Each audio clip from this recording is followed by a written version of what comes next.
Good afternoon. This is Professor Shannon Gracie, and we are on our last section for factoring strategies. And this kind of puts everything all in one basket and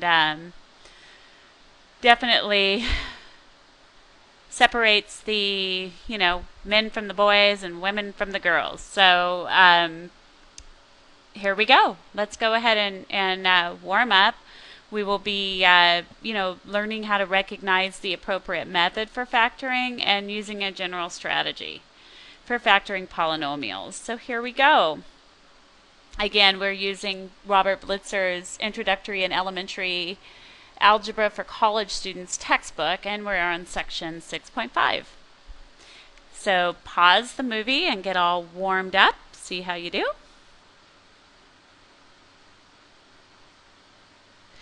Okay, let's see how you did.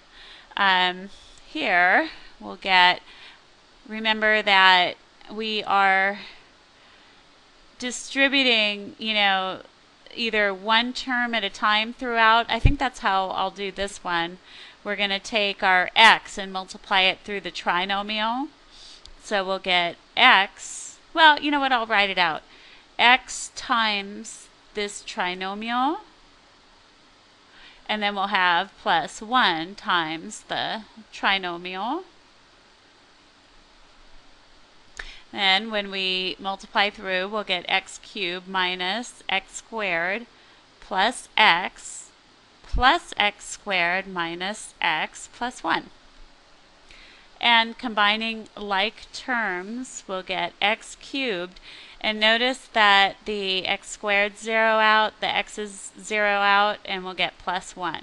So if you were very, very, on top of things, you would have recognized that this is the formula for a sum of cubes, going the other direction from what we learned it in the prior lesson.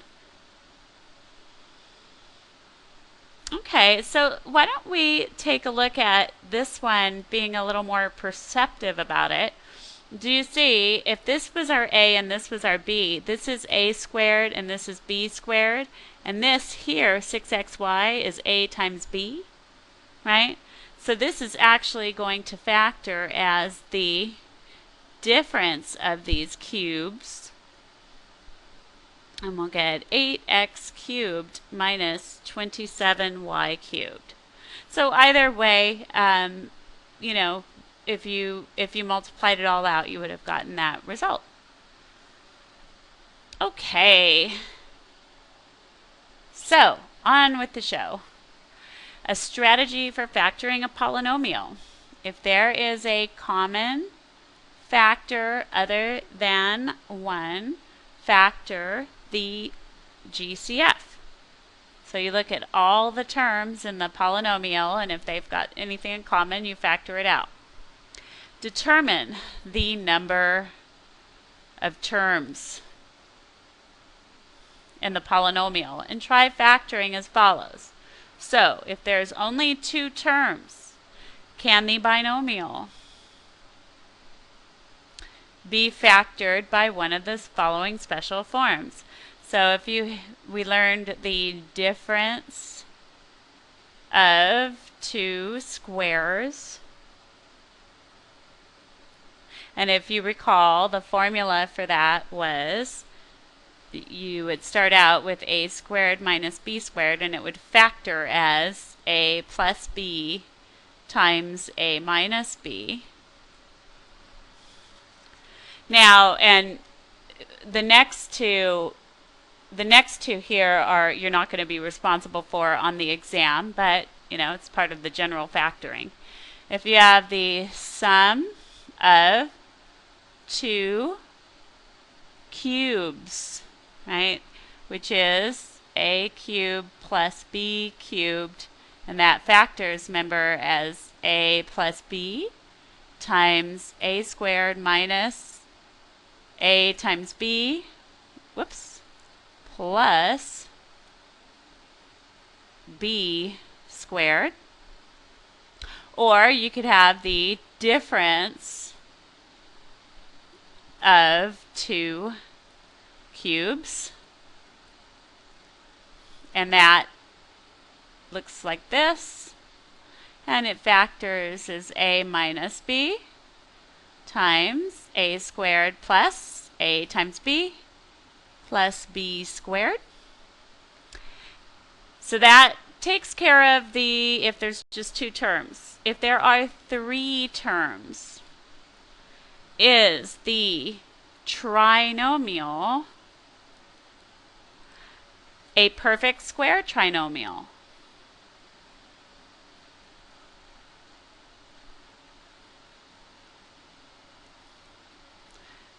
If yes, factor by one of the following special forms. So we ended up with, we either had a squared plus 2 times a times b plus b squared, factored as a plus b, the quantity squared. If there was a negative in front of the middle term, we had a minus b, the quantity squared. All right, if you're not comfortable using that one, or if the trinomial is not a perfect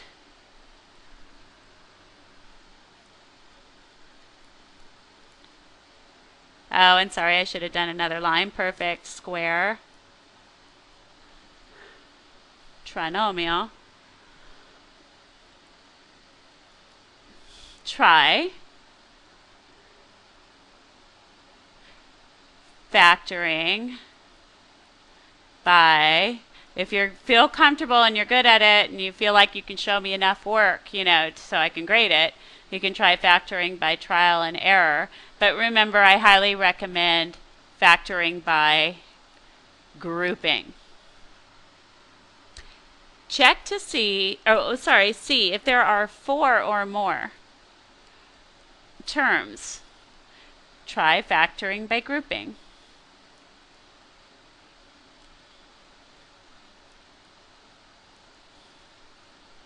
Check to see if any factors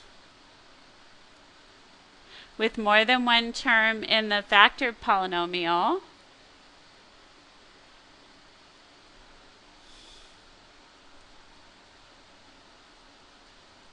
can be factored further. If so, factor completely. And you can always check by multiplying. If you're not certain if you did it right, check it out. Multiply it all out and you should get what you started with. Okay? So now, really, the rest of the lesson today is just a bunch of practice. All right? So this is what I recommend. I recommend that you pause the movie, you try all these problems and see how you do, and then play the movie again and I'll work them all out. Okay, so pause the movie and give it a shot.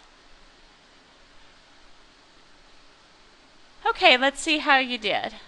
What I notice about this one is the greatest common factor of these two terms is 5x squared. Then I'm left with x squared minus 9. You have to be careful. X squared minus 9 is a difference of squares. It's x squared minus 3 squared. So my a is x and my b is 3, and I'm using the formula a squared minus b squared equals a plus b times a minus b. That's kind of our thought process here. So we will get 5x squared times x plus 3 times x minus 3. And that's the end result. So here's how we put it all together.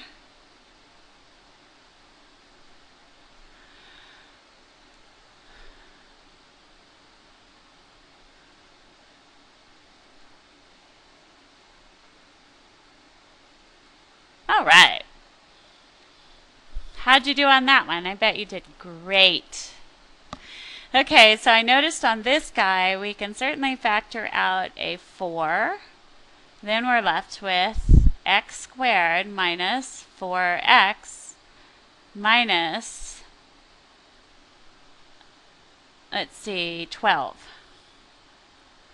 So I'm going to make my x over here, and I've got an overall product of negative 12. And so that middle term will be the result of a difference when we combine like terms. And the two numbers that fit the bill are negative 6 and positive 2. So we will get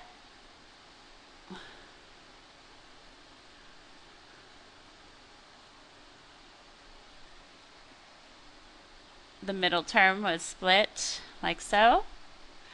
And we have our red group and our blue group. So we will get 4 times, I can factor out an x from the red group and I'm left with x minus 6. If I factor out a 2 from the blue group, I'm left with x minus 6. So that was the result of the red and the blue group. So I have a common binomial factor of x minus 6. So we'll get 4 times x minus 6 times x plus 2.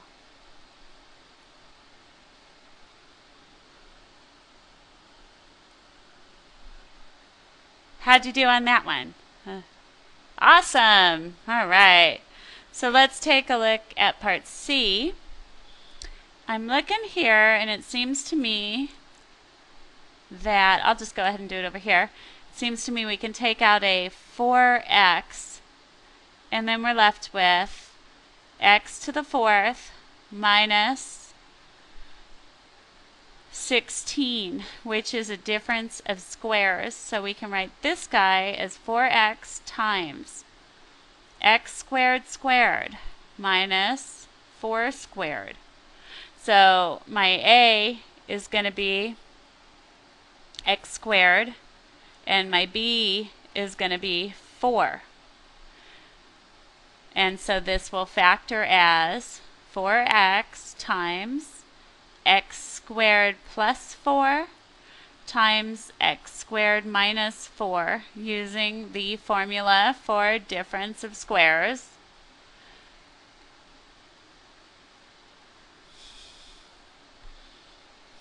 Now, here's a crazy one.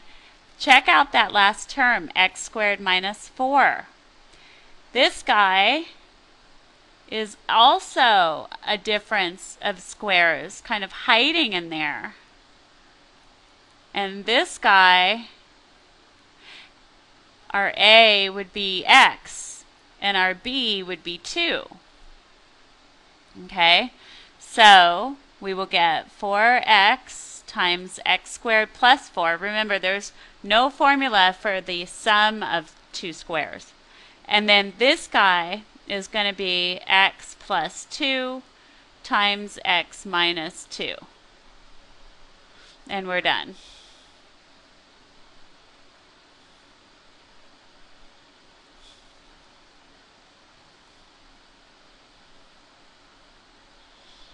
Okay. I'm looking at all 4 terms in part D. There is no common factor we can factor out from all 4.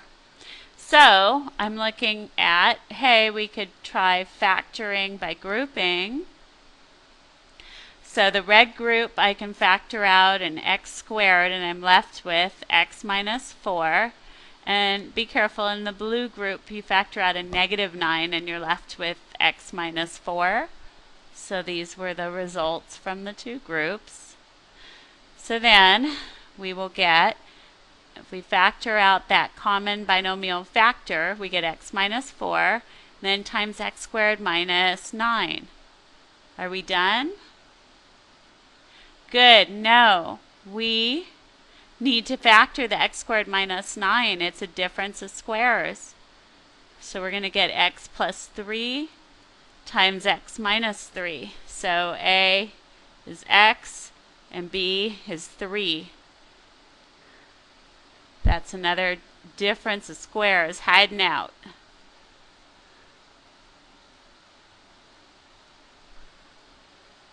So I'll go ahead and here's our B.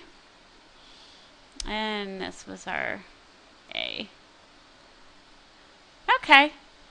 So that finishes off that guy. And we're on to the next page. Hopefully you're doing all right. So when I look at part E, looking at the three terms, it seems to me that we can factor out a 3x, and we'll get x squared minus 10x plus 25. Now, it's up to you. I mean, this is a perfect square trinomial. I'll show you, it doesn't hurt to do the x. We have an overall product of positive 25. We have a sum of two negatives that'll get to negative 10. So the two numbers that fit the bill are minus 5 and minus 5. So then we would write 3x times x squared minus 5x plus 25. So this is how we split the middle term. And then we'll have our red group and our blue group. And we'll get 3x. We can factor out an x from the red group, and we're left with x minus 5. And we'll factor out a minus 5 from the blue group and get x minus 5 left over. We have a common binomial factor of x minus 5. This was the result of the red group, and this was the result of the blue. So then we get 3x times x minus 5 times x minus 5, which, as you know, is equal to 3x times x minus 5, the quantity squared. So this is the one we factored out. And this is our final result.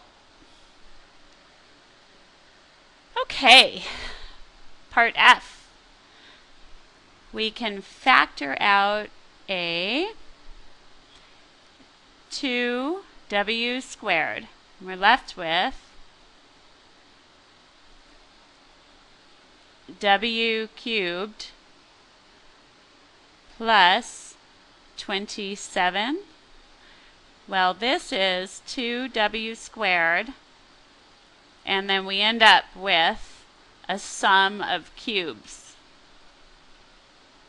So this will factor as 2w squared times w plus 3, and then we got w squared minus w times 3 plus 3 squared. And this will give us an end result of 2w squared, w plus 3, and then we'll get w squared minus 3w plus 9. And we're done. So this is how it all matched up.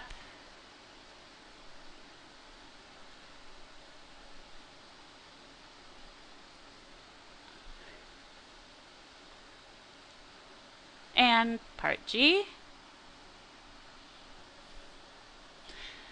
we can factor out a 3 and a y, and we're left with x to the 4th minus 16 y to the 4th. Well, this is going to be a difference of cubes. So this is x squared squared minus 4y squared, the quantity squared. So then we'll get 3y, and then we'll have our a plus b, and then our a minus b. Are we done? Not quite, right? Because we have another difference of squares hiding in there, right? X squared minus 4y squared, remember, is another difference of squares.